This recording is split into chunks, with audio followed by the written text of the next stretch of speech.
वैष्णव गोवर्धन में झाड़ू लगाता, दर्शन नहीं कर पाता था। दर्शनार्थी ऊपर से आते, उनसे पूछता था आज पगड़ी कैसी, आज माला कैसी, आज श्रृंगार कैसा, और जैसा वो बताते नीचे रज में ठाकुर जी का वैसा मुखमंडल बनाता, वैसी पाग बनाता और वैसा ही माला आदि धरा के, और फिर रज में बनाई गई अपनी कलाकृति को श्री जी बाबा समझ के प्रणाम करता। बोले जय हो, आज ऐसे दिख रहे हो। एक दिन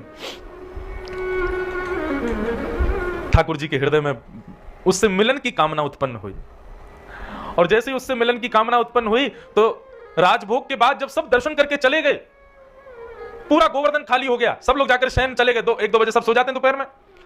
उस समय भी वो झाड़ू लगाने वाला वहीं बैठा, रज में जैसी उसने आकृति बनाई थी ठाकुर जी की, उसी का दर्शन कर रहा था, चिंतन कर रहा था, आज ऐसा पिछौड़ा होगा, ऐसी पाग होगी, ऐसे कुंडल होंगे, ऐसी माला होंगी, और बस इसी प्रकार से चिंतन कर रहा था। तभी नेत्र खोल करके उसने ऊपर गिरिराज पर्वत पर जब मंदिर के पास देखा तो ठाकुर जी की मोतियों की माला चमक रही है, पिछौड़ा चमक रहा है, सिर का मुकुट चमक रहा है, और ठाकुर जी जैसे वो एक पांव से उछल के बालक खेल खेलते हैं ना, खाने बना के एक पांव से कूदते हैं, क्या बोलते हैं आपके यहाँ? हमारे यहाँ उसको ती बोलते हैं। हाँ, सब जगह अलग अलग है। वो ऐसे डालो फिर एक पांव से पकड़ो, कब से तो खेला ही नहीं, बचपन में खूब खेलते थे। हाँ, अब की बार लाल जी के उत्सव में एक दिन वो खेल भी खेलेंगे। हम लाल जी के उत्सव में सब करवाएंगे, लाल जी खूब प्रसन्न रहे। तो ऐसे श्रीनाथ जी अपनी एक टांग पे उछल रहे थे गिरिराज पर्वत पे, एक पांव पे उछल रहे, एक पांव ऊपर कर रखा, और पांव पकड़ के यूं करे, अरे कोई अयो भैया मेरे कांटों लग गए हो, मुझको बहुत पीड़ा है, ये जल्दी आओ। अब वो नीचे बैठा वो बालक, वो देखे ये कौन है, अरे ये तो मुकुट धारण किए हैं, ऐसी सुंदर बेनी गूथी भैया, इतनी सारी माला पिछोड़ा, अरे ये तो ठाकुर जी जैसा श्रृंगार है, ये कौन है? दूर गिरिराज पर्वत पे ठाकुर जी कूद रहे हैं। ठाकुर जी ने उसको देखा, उसको सारे क्यों, बैठो बैठो, देख कारो, जल्दी ऊपर आ, देख मेरे कांटों लगो या को निकाल। वो घबरावे, इधर उधर देखे, कोई देख तो नहीं रहा है, वो कोई नहीं है। ऊपर ज्यों ज्यों समीप जावे ठाकुर जी की, ज्यों ज्यों कमल नयन ठाकुर जी, सुंदर थोड़ी को चुबुक चमक रहे हो है, माथे को रोरी को चंदन चमक रहे हो है, ऐसी सुंदर ठाकुर जी की छटा देख करके जैसे जैसे सिद्धि पे ऊपर चढ़े त्यों त्यों मूर्छा आती उसको। वो मूर्छित होता, फिर संभालता, फिर चढ़ता, फिर मूर्छित होता, फिर संभालता, फिर चढ़ता। ठाकुर जी के अति समीप पहुंच गया, वही मूर्छित हो गया। ठाकुर जी ने सिर पर हाथ फेरा, होश में आया, बोले लाल जी आप ही हो? बोले हम बे मैं ही हूं लाला, मैं तुमको यहाँ मारे बुला रहा हूं, मेरे ना कांटो लगो पाँव में, जल्दी चल निकाल दे याकू। ठाकुर जी जिन चरणों को किसी को नहीं देते, सीधे उसकी गोद में पधरा दिए, ले चरण ते कांटो निकाल दे। उसके हाथ कांप रहे हैं, मुख कांप रहा है, वो समझ नहीं पा रहा मैं क्या करूं, कहां ठाकुर जी कांटे लगे हैं। ठाकुर जी बोले पामन के तलवा को ऐसे हाथ से मल के देख, वहां मिलेगा।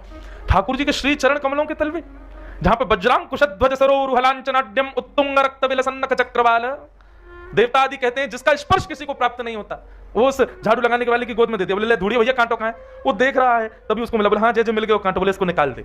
कोमल ठाकुर जी के चरण, बिल्कुल कमल जैसे चरण, निकाले उंगली से, निकाले नहीं, और भीतर चलो, अरे दाढ़ी के तने तो और भीतर घुसाई दियो, अब मुझको और पीड़ा आ रही है। बोले ठाकुर जी कैसे निकालूं? बोले ऐसे ना निकालो, सुन तू पाम पकड़ के और अपने दांतन से निकाल।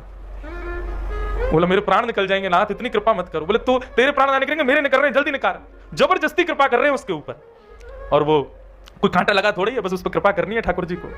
उसके मुख के पास अपने चरण दे दिए और वो अपने दांतों से ठाकुर जी के कांटे को निकाल रहा है। ठाकुर जी बोले चल, अब मुंह को लेके चल। बोले कहां चलना? बोले आज गोविंद दास अपनी खिरक में दाल बाटी बना रहा है, बाकी दाल बाटी खावे जाऊंगा मैं, चल ले चल मुंह को। अरे ठाकुर जी ये सब गोविंद दास आदि अष्ट सखा, ये लोग बड़े अपरस में रहते हैं, शुद्धता पवित्रता का बड़ा ध्यान रखते हैं, आप मेरे से छुप गए हो ये भी इनको पता चल गई तो मुझे मार देंगे महाराज जी। ठाकुर जी बोले तेरे संग मैं हूं ना, चिंता क्या करे, चल अपने कंधा पे बैठा ले। ठाकुर जी उसके कंधा पे बैठ गए और सिर पकड़ लिया और वो लेकर के जा रहा है। सोचो छवि कितनी सुंदर है, एक नन्हा सा झाड़ू लगाने वाला बालक अपने कंधा पे श्री जी बाबा को लेके जा रहा है, और ठाकुर जी उसको बता रहे हैं सुन सुन सुन देख वो गोविंद स्वामी की खिरक आ गई है। बोले हाँ। बोले तू यहीं मुंह को उतार दे और तू यहीं छुप जा, मैं जा रहा हूँ, और सुन यहीं रुक जाइए, तेरे का जो बाटी मैं ले आऊंगा, तो भी भूख लगी होगी। ठाकुर जी उतर करके गए, गोविंद स्वामी कदम खंडी में जाकर के बैठे।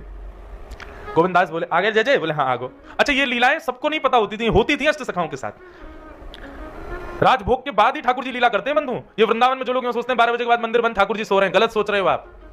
ये 12 बजे जो मंदिर बंद हुए और 4 बजे, यही तो लीला का समय है। ठाकुर जी इसी समय कृपा करने जाते हैं किसी पे, ये सोते थोड़ी है। ठाकुर जी गौचारण का समय, लीला का समय ठाकुर जी का। ठाकुर जी पहुंच गए। गोविंदास जल्दी भूख लगी है, मुझको जल्दी खवा, बाटी खवा। और गोविंदास बाटी सेक करके चिमटा से उठा के ठाकुर जी के आगे पत्तल में धरे। सो ठाकुर जी नेक खामे, नेक खा के सोई बाकू जेब में भर ले अपनी, बाकी काजे लेके जानी है, खड़ो बेचारो लेके आयो मुकू। जहां 5 6 7 सामान्य बाटी खाने वाले लोग होते हैं, ठाकुर जी कम 15-20 तो खाते हैं। 56 भोग देखा ठाकुर जी, हमारे ने 100 लाला, इतनो बड़ो, इतनो सवा को पेट, और 56 भोग देखो कल कितनो, पूरी नाप भर गई महाराज। ठाकुर जी वो पेट नहीं है, कुआ है, कितनों खवाए तो भरे ना है, खूब प्रेम से मामे। तो गोविंद दास ने पहले इतना आटा लगाया था कि उनको पता था कि लाल जी 20-25 बाटी तो खाएंगे, और वो भी तब जब राजभोग पाके आए हैं। राजभोग आरती हो गई है, पावे में तो बड़े निपुण है हमारे लाल जी। ठाकुर जी बोले अब गोविंदास पेट भर गो हमारा, तो अब हम जा रहे हैं मंदिर, अब जाकर नेक देर सोमेंगे, फिर 4 बजे उत्थापन आरती होगी। गोविंदास बोले जय जय बड़ी कृपा। जैसे ही ठाकुर जी खड़े भये तो ठाकुर जी की पीतांबरी इतनी फूल गई, बाटी बल रही जेब में। गोविंदास बोले जे का है रो ठाकुर जी ने रुकियो। बोले कहा ये इतनी पीतांबरी ऐसी तुम्हारी कैसे फूल गई है? ये तो तब फूले जब आप नाचो, जो गोल गोल घूमो तो ऐसी पीतांबरी फूल जाए आपकी, ये इतनी कैसे फूल गई? कहा भर रखो भीतर? ठाकुर जी कछु ना कछु ना कछु। नहीं, गोविंदास ने पकड़ ली, देखे तो भीतर थे महाराज गोजा में बाटी भर रखी है। ये जेब को ब्रजभाषा में कहें गोजा, गोजा में बाटी भर रखी है। गोविंदास बोले बाटी जेब में काहे धर रखी है, कौन के काजे ले जा रहे हो? ना कोई को नहीं। ठाकुर जी ने एक बार ऐसे देखी उसकी तरफ जो पेड़ के पीछे छुपा था। गोविंदास बोले कौन को देख रहे हो? दौड़ करके गोविंदास गए तो वो झाड़ू लगाने वाला बालक मिल गया। ठाकुर जी सही सही बताओ पूरी बात कहा है?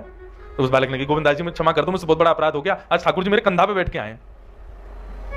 गोविंदास बोले राम राम राम, महा गोसाई जी ने मंदिर में इतने नियम बना रखे हैं, हाथ धो के आए करो, पामन को धो के आओ, आधो स्नान करके आओ, शुद्धता को ध्यान रखो। बेचारा वो तानसेन एक बार पद गावे आयो तो गोसाई जी ने भगाई दिया। बोले काय? बोले पहले तांबुल थूक के आ, शुद्ध मुंह से सेवा कर ठाकुर जी की। इतनी सेवा शिष्टाचार को विचार करें, और यहाँ ठाकुर ने सबरी सेवा तोड़ रखी है। झाड़ू लगावे वाले इनके कंधा पे बैठ बैठ के डोल रहा है। ये सबरे नियम हमारे काज है, नहावे धोवे के, तुम्हारे काज कछु ना है। ठाकुर जी बोले अब ठीक है गोविंदास, गुस्सा कर रहे हो, कोई बात ना, छोड़ दे याको। बोले याको कोई अपराध थोड़ी है, बेचारो ये तो ऊपर ही ना जावे कभी गिरिराज पर्वत पे, तुम नहीं बुलाए होगो जरूर। बोला हाँ इन नहीं बुलाए हो। ठाकुर जी बोले बजमारे तू और बता दे सबरी बातन ने, अरे तो पे कृपा करिए, तू और मेरी शिकायत कर रहा है। गोविंदास बोले ऐसे काम नहीं चलेगा। ठाकुर जी बोले बता कहा करूं? गोविंद कुंड में स्नान करो, स्नान करके ऊपर जाओगे। ये बड़े 3-3 बार नवा के हमको बड़ी अप्रस्था को बात बता में ठाकुर जी के सामने शुद्धता से जाओ, पवित्र, अब खुद अपवित्र हो ना के जाओ। ठाकुर जी बोले देख भैया सर्दी को समय, कैसी ठंडी कोहरा पड़ रहे हैं, सूर्य के दर्शन ना भाई 4 दिन आते, तू मुझको कुंड में नवावेगो, ऐसा मत करे। चल मैं एक काम करूं, मैं आचमन कर लूं, अपवित्र पवित्रो वा सर्वावस्थांगतो पिबा यस्मरेत पुंडरीकाक्षम सभाई अभ्यंतर शुचि। ऐसे जल छिड़काव करके व्यक्ति पवित्र माना जाता है।